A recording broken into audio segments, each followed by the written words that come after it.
Chers collègues, bonsoir.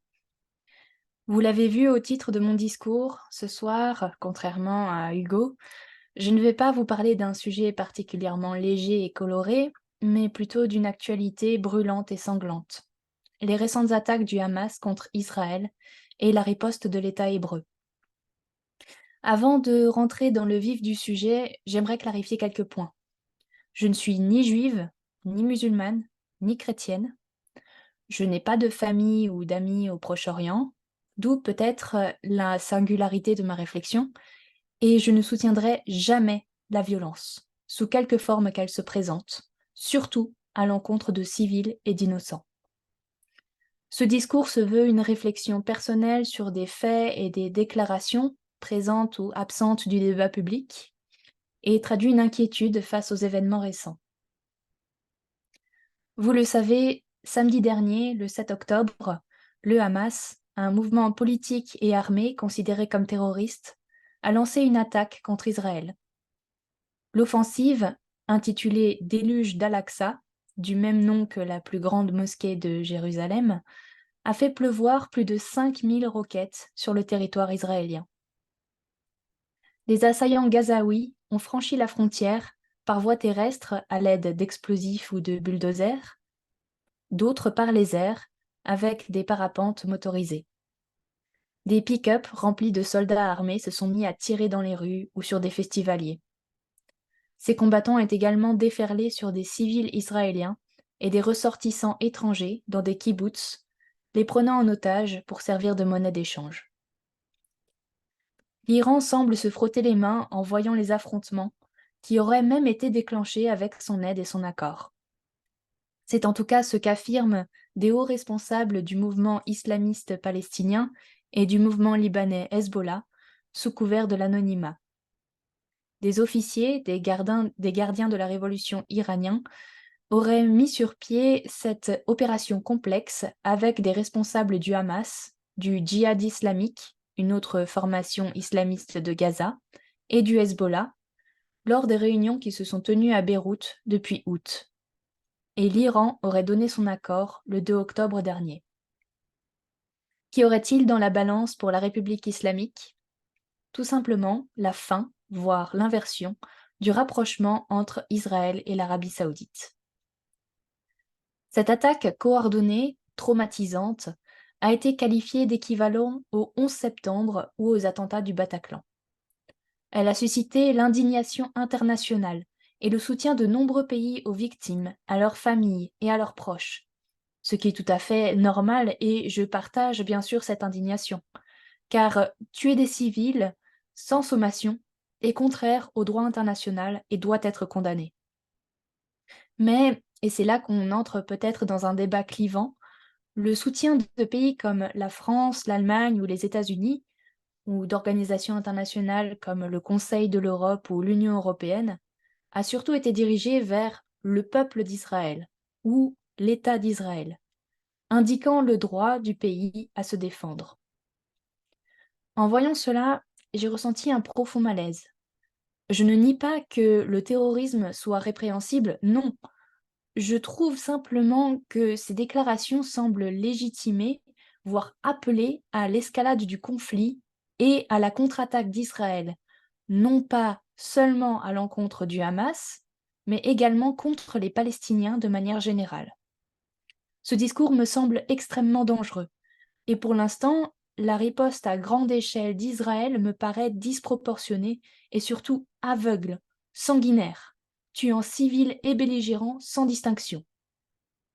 Pour moi, il y a deux poids, deux mesures dans ces réactions internationales, et cela m'effraie, car le silence règne par rapport aux exactions commises sur les territoires palestiniens. À Strasbourg, à l'appel du CRIF, le Conseil représentatif des institutions juives de France, des manifestants se sont rassemblés devant le Conseil de l'Europe. Je suis d'ailleurs passée devant eux à vélo ce lundi. Des drapeaux israéliens ont été brandis lors de ce rassemblement, ainsi qu'une pancarte proclamant « Contre la terreur, unis avec Israël ». D'autres manifestations ont eu lieu ailleurs, en France et dans d'autres pays, toujours en soutien à Israël. alors que les défilés pour la Palestine ou les Palestiniens ont quant à eux été interdits. Je comprends que le sujet soit délicat, mais le moment n'est-il pas venu de sortir la tête du sable et de voir le traitement imposé aux Palestiniens? Pour rappel, Israël compte un peu moins de 10 millions d'habitants sur un territoire de 20 000 km², alors qu'il y a environ 5 millions de Palestiniens, répartis pour 3 millions en Cisjordanie et 2,3 millions à Gaza. Gaza est une bande de terre d'une superficie de 360 km² seulement. Et il faut savoir que les Palestiniens ne disposent même pas de leur propre État. Ils vivent sur un territoire occupé, colonisé par des centaines de milliers de citoyens israéliens encouragés par leur gouvernement, alors qu'une bonne dizaine de résolutions des Nations Unies condamnent cette occupation. Les Palestiniens sont administrés par des autorités qui ne les reconnaissent pas, même s'ils ont revendiqué leur indépendance en 1988 et qu'ils sont un observateur non membre des Nations Unies. Là où règne la domination d'une puissance occupante, la sécurité ne peut émerger. Rien d'étonnant donc à ce que continue à bouillir la frustration, le désespoir et la colère. En voilà un terrain fertile à la radicalisation, à l'embrasement. Sans oublier qu'au Proche-Orient ont émergé des groupuscules extrémistes, fanatiques, armés, qui ont justifié des attentats terroristes comme celui de l'Hyper-Cacher en réclamant la libération de la Palestine. Si ce motif-là me paraît plutôt louable, le massacre commis n'en reste pas moins ignoble et méprisable. On est d'accord. Et ces massacres sont tout aussi détestables que ceux qui ont été commis par le Hamas depuis le 7 octobre, et que l'envergure de la riposte israélienne qui, je le rappelle, touche surtout des civils. À Gaza, la situation est délétère. Le territoire, déjà sous embargo, a été privé d'électricité, de nourriture, d'eau et de gaz. Il s'agit d'un véritable siège assumé par le gouvernement israélien. Pour citer le ministre de la Défense du pays, Yoav Gallant, nous sommes confrontés à des animaux et nous devons réagir en conséquence. Des animaux. J'ai été choquée par ces propos extrêmement violents, ne faisant aucune distinction entre les responsables de l'attaque et les civils gazaouis. Et après les paroles sont venus les actes.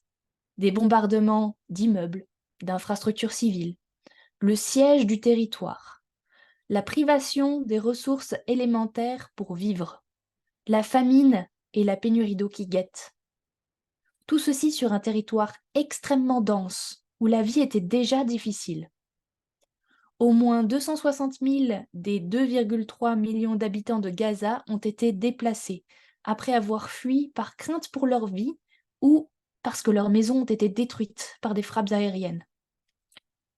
Si on se réfère aux chiffres, le nombre de morts s'élève à 1200 pour Israël, plus de 1000 à Gaza, et ce n'est pas fini. Quand je vois la façon dont est traité le sujet dans le débat public, je me demande pourquoi mon désarroi n'est pas reflété par les médias ou les personnalités politiques.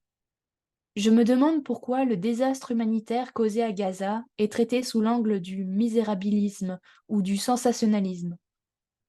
Je me demande pourquoi le monde s'allie sans réfléchir à Israël et lui octroie un blanc-seing pour commettre des crimes de guerre. Les États-Unis lui proposent même de mettre à disposition des missiles Patriot pour son dôme de fer, son bouclier antiaérien, ou des missiles Hellfire pour ses drones, et des bâtiments de la marine américaine croisent au large des côtes d'Israël et de Gaza dans un but dissuasif. Ursula von der Leyen a tweeté, ou xé, je ne sais plus comment on dit de nos jours, qu'Israël avait le droit de se défendre. Et l'Union européenne a même suspendu ses subventions à Gaza avant de se rétracter par le biais de Josep Borrell, le haut représentant de l'Union européenne pour les affaires étrangères et la politique de sécurité. Israël a le droit de se défendre, oui, bien sûr, nous sommes d'accord. Mais lancer une offensive tous azimuts qui ne fait pas la distinction entre civils et belligérants, non. Dans cette situation, étant donné mon avis à contre-courant de ce que j'entends constamment depuis 4 jours, j'ai peur d'être taxée d'antisémite ou d'antisioniste, alors que c'est tout à fait faux. Je suis pour l'autodétermination du peuple d'Israël, mais je suis également en faveur de l'autodétermination du peuple palestinien. Tout comme Amnesty International, j'adjure les deux parties belligérantes à respecter le droit international humanitaire. J'adjure Israël à rétablir l'accès à l'eau, à la nourriture, à la santé. J'adjure les deux parties à ne pas soumettre à de mauvais traitements, à ne pas effectuer d'exécutions sommaires, à épargner les zones résidentielles et les infrastructures civiles, à mettre fin aux violations des droits humains, du droit international et aux exactions. Contrairement à ce que j'ai pu lire ce matin, l'heure n'est pas à l'offensive tête baissée, l'heure n'est pas non plus au recueillement, l'heure est au débat, à la négociation, à la recherche d'une véritable solution à deux États sur les bases des frontières du 4 juin 1967. Ce n'est qu'ainsi que le Proche-Orient cessera d'être une poudrière. Merci.